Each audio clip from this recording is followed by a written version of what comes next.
other power greater than the power over money. The power to create and contract the money supply. The power to control the purchasing power of your money.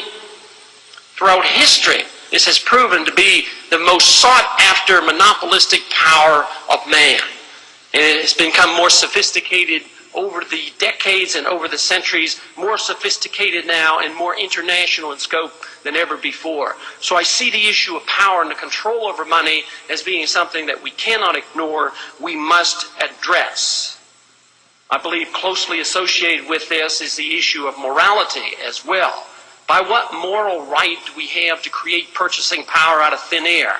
Whether it's done by the creation of credit or Federal Reserve notes, or whether it's the creation of SDRs in an international scope, by what right do they do this? Is it any more moral to dilute the value of your purchasing power of the money you hold in your wallet than it is for the farmer to dilute the milk supply with water?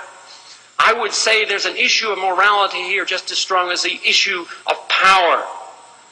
I also happen to believe also, because it's a moral issue more than an economic issue, it is for this reason that the people have lost trust in their government, trust in the banks, trust in business, trust in themselves, and that we are a nation of distrust. And it's for this reason I believe that until we restore trust in government, trust in the system, and trust in the money, there will be no resolution of this problem. It is the issue of trust in people and trust in money that must come before you can start talking about nickeling and diming it, trying to get back to a balanced budget, because that certainly hasn't worked. So I think it's important to address the issue of central planning, the issue of power, and third, I think that we must address in general terms the issue of the origin of money.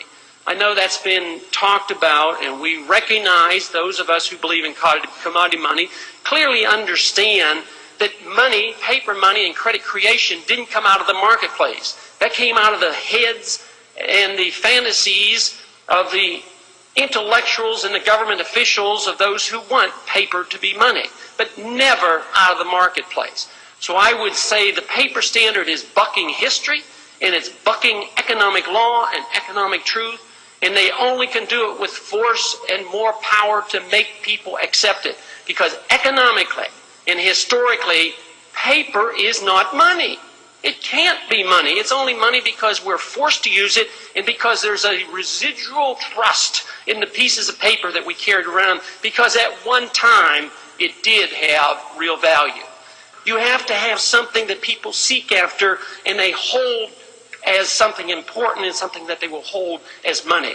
History shows that people have chosen gold first and probably silver second. They'd rather have cigarettes than pieces of paper.